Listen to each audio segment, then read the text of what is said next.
Hello dear students of class 9th. Very good morning to all of you. Dear students, today we will discuss about the first poem of your syllabus, The Road Not Taken, composed by an American poet Robert Frost. प्यारे विद्यार्थियों, आज हम लोग आपके syllabus की पहली कविता, जिसको कि एक अमेरिकन कवि रॉबर्ट फ्रॉस्ट ने लिखा है, द रोड नॉट टेकन, और इसमें कवि ने एक सिंबॉलिक मीनिंग यहाँ पर व्यक्त किया है। और यहाँ पर कवि ऐसा दर्शाना चाह रहे हैं कि कवि को सड़क पर चलते चलते वह एक ऐसी स्थान पर पहुँच जाते हैं जहाँ से सड़क जो है वो दो रास्तों में विभाजित है। अब वह वहाँ पर कंफ्यूज हैं कि वह कौन सा रास्ता चुने। अब चूँकि दो रास्ते हैं और कभी तो एक ही रास्ते पे चल सकते हैं, एक साथ दो रास्ते पे नहीं चल सकते। यह ठीक उसी तरह से है जैसे कि आप जब हाई स्कूल की परीक्षा पास कर लेंगे तब आपके सामने दो रास्ता आएगा, आइदर यू चूज मैथ और यू चूज बायोलॉजी। तो आप या तो मैथ को सेलेक्ट करें या तो बायोलॉजी सेलेक्ट करें, कभी भी आप दोनों को एक साथ सेलेक्ट नहीं कर सकते हैं। अब ये डिपेंड करता है, अगर आप ये सोचें कि जिस सब्जेक्ट को ज़्यादा बच्चे ले रहे हैं उसको मैं भी ले लूँ, आप अपने कैलिबर को ना देखें, अपनी कैपेसिटी को ना देखें, अपनी क्षमता को ना देखें और ये सोच करके मैथ ले लें कि बहुत सारे बच्चे मैथ ले रहे हैं मैं भी मैथ ले लूँगा, तो हो सकता है आपको लाइफ में उतनी सफलता ना मिले जितना आपका जो इंटरेस्टेड सब्जेक्ट है। अगर आपका इंटरेस्ट बायोलॉजी में है तो आप बायोलॉजी वाले रास्ते पे जाइए, भले उस रास्ते पे कम लोग चल रहे हैं। तो कभी कभी कुछ ऐसा है, यहाँ पर कन्फ्यूजन है, he is also in dilemma in choosing the path. तो रास्ता का डाइवर्जन है, अब वो सोच रहे हैं कि हम कौन से रास्ते पे जाएं, और इसी कन्फ्यूजन को, इसी डिलेमा को उन्होंने अपने कविता का विषय बनाया है। तो चलिए अब हम लोग देखते हैं कि इस कविता में अमेरिकन पोएट रॉबर्ट फ्रॉस्ट क्या हमें बताना चाह रहे हैं और इस कविता के माध्यम से हमें कौन सी सीख देना चाहते हैं। Okay, let's start. The road not taken. This well known poem is about making choice. यह जो वेल नोन पोएम है यह एक चॉइस को लेकर के है, एक चॉइस के बारे में है, एक चुनाव के बारे में है। हम अपने लाइफ में या अपने करियर में किस तरह की चॉइस करते हैं, किस तरह का चुनाव करते हैं। And the choice that shapes us, और ऐसी चॉइस के बारे में यहाँ वर्णन है जो कि हमारे जीवन को शेप करती है। हम क्या करना चाहते हैं, कैसे करना चाहते हैं, उसको डिसाइड करने वाली होती है। Robert Frost is an American poet. Robert Frost एक अमेरिकन कवि हैं हु राइट्स सिंपली, जो बहुत ही साधारण चीज़ों पे लिखते हैं, बहुत ही सिंपल लिखते हैं, बट इनसाइटफुली, लेकिन बहुत ही कुशाग्रतापूर्वक, बहुत ही स्पष्ट चीज़ें लिखते हैं अबाउट कॉमन ऑर्डिनरी एक्सपीरियंसेस। जो कॉमन, जो सामान्य, जो ऑर्डिनरी एक्सपीरियंस होते हैं उनके बारे में बहुत ही कुशाग्रतापूर्वक, बहुत ही स्पष्ट रूप से लिखते हैं। तो चलिए देखते हैं पोएम में यहाँ पर जो पोएट हैं रॉबर्ट फ्रॉस्ट हैं वो वास्तव में क्या हमें बताना चाह रहे हैं। Two roads diverge in a yellow wood, and sorry I could not travel both, and be one traveler. Long I stood and looked down one as far as I could, to where it bent in undergrowth.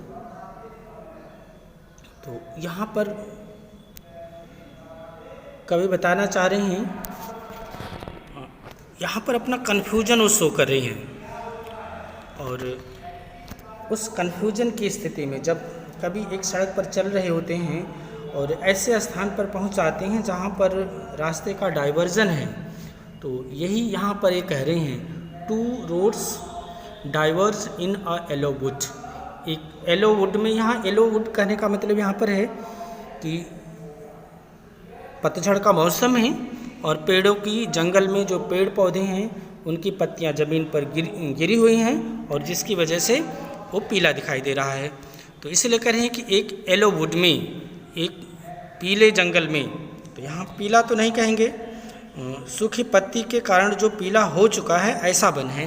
तो उस one में जो एक रास्ता है वो डाइवर्ज्ड है। Diverge का मतलब एक रास्ता जा रहा है और आगे चल कर के दो रास्तों में विभाजित हो गया है। And sorry I could not travel both. और कवि कह रहे हैं कि मुझे इस बात का दुख है कि मैं अकेला व्यक्ति, एक अकेला इंसान इन दोनों रास्तों पर नहीं चल सकता हूँ। And be one traveller long I stood. और एक अकेला यात्री होने के कारण मैं वहाँ पर काफ़ी देर तक खड़ा रहा। लॉन्ग आई स्टूड, काफ़ी देर तक वहाँ खड़ा रहा। And looked down one as far as I could. और एक रास्ते को वो तब तक देखते रहे जहाँ तक वह दिखाई दे रहा था। To where it bent in undergrowth. और वहाँ तक ये देखे जहाँ तक वह रास्ता आगे मुड़ करके अंडरग्रोथ में जो छोटी छोटी झाड़ियाँ होती हैं, डेंस ग्रोथ वुड्स में जो छोटे छोटे पौधे होते हैं उनको अंडरग्रोथ इसलिए कहा गया कि उनकी हाइट ज़्यादा नहीं होती है, छोटी है, इसलिए अंडरग्रोथ की यहाँ लेखक लिख रहे हैं। तो रास्ता जब तक वो अंडरग्रोथ में छोटी छोटी झाड़ियों में मुड़ करके समाप्त नहीं हो जाता था, वहाँ तक इन्होंने उस रास्ते को देख रहे थे। चलिए मैं इसको एक डायग्राम से समझा दे रहा हूँ आपको कि यहाँ पर कवि क्या करना चाह रहे हैं। एक देखिए रास्ता जा रहा है, अब रास्ता यहाँ से एक इधर चला गया और एक इधर चला गया। This is the diversion of road.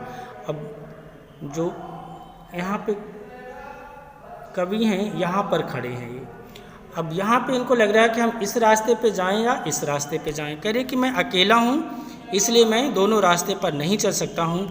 अब कवि यहाँ पर रॉबर्ट फ्रॉस्ट यहाँ पर खड़े होकर के अब एक रास्ते को, सपोज कीजिए इस रास्ते को एक काफ़ी देर तक देख रहे थे जहाँ तक ये दिख रहा है। अब है क्या यहाँ पे, अब कह रहे हैं कि मैं वहाँ तक देखा और यहाँ पर छोटी छोटी झाड़ियाँ हैं। अब रास्ता जो है यहाँ से आता है और ऐसे मुड़ करके इन झाड़ियों में समाप्त हो जा रहा है। तो ये कह रहे हैं कि रास्ते का डाइवर्जन है, मैं एक साथ दोनों रास्ते पे नहीं चल सकता हूँ और अकेला होने के कारण मैं वहाँ खड़े होकर के एक रास्ते को दूर तक देखता रहा जहाँ पर वह आगे मुड़कर एक झुरमुट में झाड़ियों में समाप्त नहीं हो रहा था। Okay, then took the other just as far. तो कभी कुछ देर तक वहाँ अनिश्चयपूर्वक बहुत कन्फ्यूजन में एक सड़क को काफ़ी देर तक देखते रहने के पश्चात वो सोच रहे हैं और कह रहे हैं कि देन टुक द अदर, तब मैंने दूसरा रास्ता चुना। जस्ट एज फेयर, कह रहे हैं कि वह भी रास्ता उतना ही अच्छा था जितना कि जो वहाँ पर पहले वाला रास्ता था।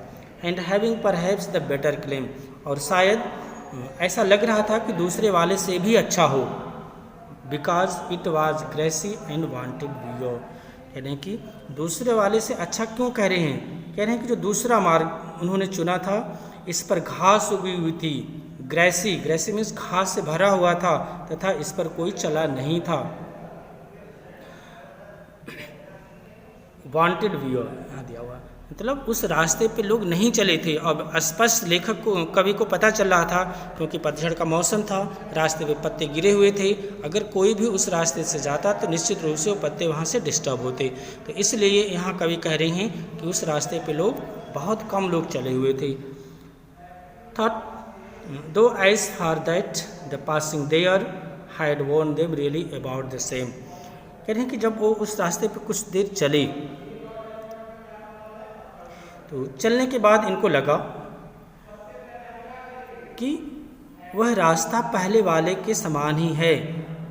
यद्यपि आगे जब कभी जाते हैं तब इनको पता चलता है कि चलने के चिन्ह वहाँ पर नहीं थे और कह रहे हैं कि वस्तुतः यह पहले रास्ते जैसा ही है। ये अबाउट द सेम, यहाँ सेम का मतलब पहले रास्ते की ही तरह यह भी रास्ता है। And both that morning equally lay in leaves no step had trodden black। यहाँ पर कवि कह रहे हैं कि और उस सुबह and both that morning equally lay in leaves, उस सुबह दोनों ही रास्तों पर समान रूप से पत्तियाँ बिखरी हुई थी, समान रूप से पत्तियाँ बिछी हुई थी। in leaves equally lay in leaves, अगर हम इसको यहाँ से देखेंगे तो स्पष्ट होगा। And both that morning equally ले इन लीव्स, और उस सुबह दोनों ही रास्तों पर एक समान रूप से पत्तियाँ बिखरी हुई थीं। No step had trodden black, और दोनों ही रास्तों पर कोई भी व्यक्ति नहीं चला था, वहाँ पर कोई निशान नहीं छोड़े थे। वहाँ पर कोई भी काला निशान नहीं था। Oh, I kept the first for another day. तो कभी कह रहे हैं कि ओह, अरे मैं पहले वाले को किसी और दिन के लिए छोड़ता हूँ। It knowing how way Leeds on two way, I doubted if I should ever come back. यानी कि जानते हुए भी कि कैसे एक मार्ग से और मार्ग निकल जाता है। तो यहाँ कभी बता रहे हैं कि वो जान रहे थे कि जब वो एक रास्ते पे चलेंगे, सपोज कीजिए इस रास्ते पे वो चल रही हैं, कह रहे हैं कि जानते हुए भी कि एक रास्ता जब रास्ते पे जाएंगे, आगे जाएंगे तो फिर एक रास्ता निकल जाएगा। अब इनमें से किसी को चूज करेंगे तो फिर यहाँ से एक रास्ता निकल जाएगा, इसको चूज कर रहे हैं तो फिर यहाँ से रास्ता निकलेगा, फिर ऐसे ये ब्रांचिंग होती चली जाएगी। तो यहाँ पर कभी करें जानते हुए कि एक रास्ता आगे चल करके कई रास्तों में विभाजित होता रहता है, तो होता रहेगा। फिर कह रहे हैं कि आई doubted if I should ever come back, मुझे इस बात पे बहुत संदेह हुआ कि क्या मैं इस मार्ग पर कभी वापस आ सकूंगा, कभी वो वापस आ पाएंगे। जब एक रास्ता को चुन लेंगे उस पर आगे बढ़ेंगे, रास्ता और भी बहुत ज़्यादा डाइवर्जन उसमें और भी आगे रहेगा। तो कह रहे हैं कि मुझे बहुत ज़्यादा संदेह है, मुझे बहुत ज़्यादा डाउट है कि क्या मैं कभी वापस आ सकूंगा। I shall be telling this with a sigh somewhere ages and ages hence. कह रहे हैं कि मैं इसको नीचे की लाइन से पढ़ करके ऊपर की लाइन को रिलेट करेंगे तो क्लियर अर्थ हो जाएगा। Somewhere ages and ages hence I shall be telling this with a sigh. मैं आज से युगों युगों बाद, जो फ्यूचर की बात है, भविष्य में मैं इस बात को कह रहा हूँ, मैं एक आह भरकर बता रहा हूँगा कि जंगल में दो सड़कें अलग अलग दिशाओं में बढ़ती हैं। टू रोड्स डाइवर्ज इन वुड्स, कि जंगल में जो रास्ता गया हुआ है वो अलग अलग दिशाओं में विभाजित हो जाता है। और जब जंगल में कोई एक रास्ते से जा रहा है और आगे रास्ता डाइवर्ज हो रहा है, दो रास्तों में विभाजित हो रहा है, तो वहाँ सामान्य सी बात है, कोई भी आदमी बहुत ज़्यादा कंफ्यूज हो सकता है कि कौन सा वह रास्ता चुने। ऐसे में होता क्या है, व्यक्ति वही रास्ता चुनना पसंद करता है जिस रास्ते पे अधिकतर लोग ट्रैवल किए होते हैं। तो कभी यहाँ पर बता रहे हैं कि मैं आज युगों युगों बाद भविष्य में मैं एक आह भरकर बता रहा हूँगा कि जंगल में दो सड़कें अलग अलग दिशाओं में विभाजित हो जाती थीं। And I took the one less travelled by, और मैंने उस रास्ते को चुना जिस पर बहुत कम लोगों ने यात्रा की थी। And that has made all the difference, और यही सारा अंतर ला दिया। इन्होंने उस रास्ते को चुना, कभी ने डिफरेंट रास्ते को चुना, अलग रास्ते को चुना जिस पे कम लोगों ने यात्रा की थी। तो कह रहे हैं कि यही जो हमने अलग रास्ता चुना था, डिफरेंस रास्ता चुना था, that made all the differences, इसी ने सारा अंतर ला दिया। चलिए एक बार मैं इन सारे पैसेज की हिंदी में एक एक पैसेज को मैं रिवाइज कर दे रहा हूँ, जिससे किसी को कहीं से डाउट है तो एक बार और क्लियर हो जाए।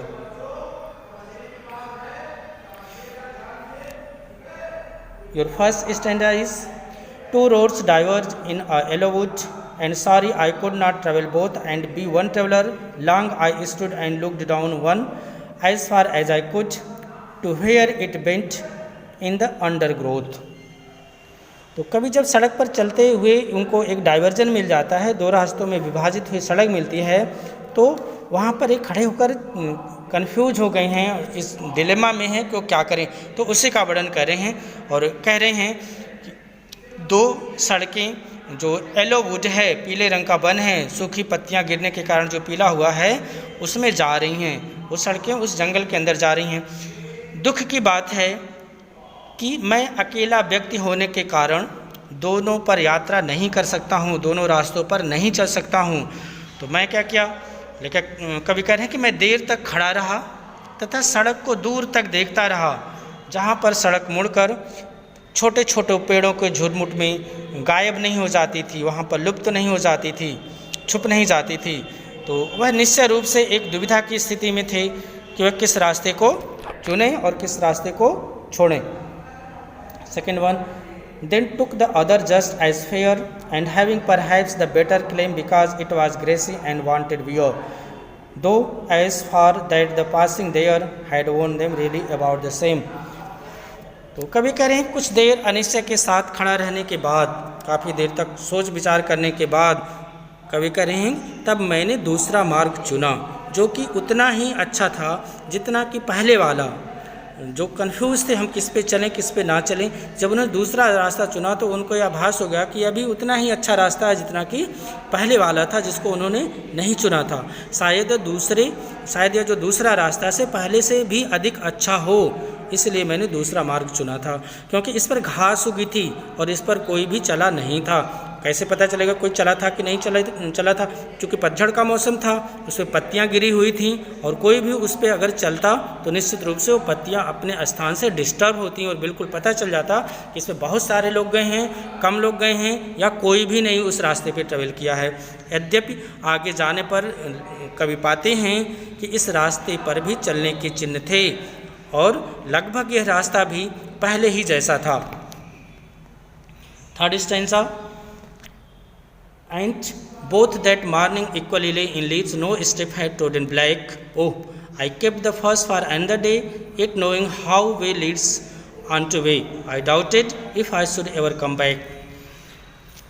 कवि इस स्टैंजा में बता रहे हैं कि उस सुबह, जिस सुबह यात्रा कर रहे थे, दोनों ही मार्गों पर बराबर पत्तियां बिछी हुई थीं। पतझड़ का मौसम था, पत्तियां दोनों रास्तों पे समान रूप से गिरी हुई थीं और दोनों ही रास्तों पर वहाँ पर किसी भी व्यक्ति के चलने के चिन्हों के निशान नहीं थे, वहाँ कोई भी काला निशान नहीं छोड़ा गया था। तो इसलिए यहाँ पर कवि कह रहे हैं कि दोनों ही रास्ते एक ही जैसे थे। और कवि कह रहे हैं कि अरे ओह, मैं पहले वाले को किसी और दिन के लिए छोड़ता हूँ, यह जानते हुए कि कैसे एक मार्ग से और मार्ग निकल जाता है। कोई भी एक मार्ग हो, आगे चलने पर निश्चित रूप से उसमें भी डाइवर्जन होगा। एक रास्ता, दो रास्तों, तीन रास्तों, किसी न किसी रूप से वो विभाजित होगा। तो वही कि यहाँ पर कवि कह रहे हैं कि जानते हुए कि एक मार्ग आगे चलकर अनेक मार्गों में विभाजित हो जाता है, उस मार्ग से भी मार्ग निकल जाते हैं, रास्ते से रास्ते निकल जाते हैं, रोड से रोड डाइवर्स हो जाता है। और कवि कह रहे हैं कि मुझे संदेह हुआ कि क्या मैं मार्ग पर कभी वापस आ सकूँगा या नहीं आ सकूँगा।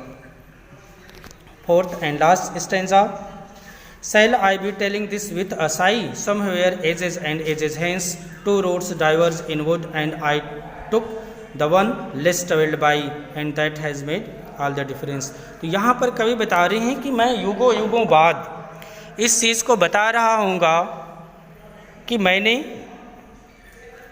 किस रास्ते को चुना और क्यों चुना, और चुनने का रीज़न क्या है। तो कह रहे हैं कि मैं युगों युगों बाद भविष्य में एक आह भरकर बता रहा हूँगा कि जंगल में दो सड़कें दो अलग अलग दिशाओं में विभाजित होती हैं, दो अलग अलग दिशाओं में डाइवर्ज हो जाती हैं। और मैंने जब ये चल रहे थे तो जंगल में सड़कें जो हैं वो दो दिशाओं में विभाजित थीं, और मैंने वह मार्ग चुना जिस पर बहुत कम लोग चले थे, जिस पर बहुत कम लोग यात्रा किए थे, और इसी ने सारा अंतर ला दिया मेरे लाइफ में, क्योंकि मैंने उस रास्ते को चुना जिसमें बहुत कम लोग ट्रैवल किए थे, यात्रा किए हुए थे। आई होप आपको यह रॉबर्ट फ्रॉस्ट की पोयम अच्छे तरीके से समझ में आ गई होगी। फिर भी अगर कहीं डाउट है तो आप अपने शेड्यूल टाइम पे अपना डाउट क्लियर कर सकते हैं बिना किसी संकोच के। Okay, thanks for watching this video. Have a nice day. जय हिंद।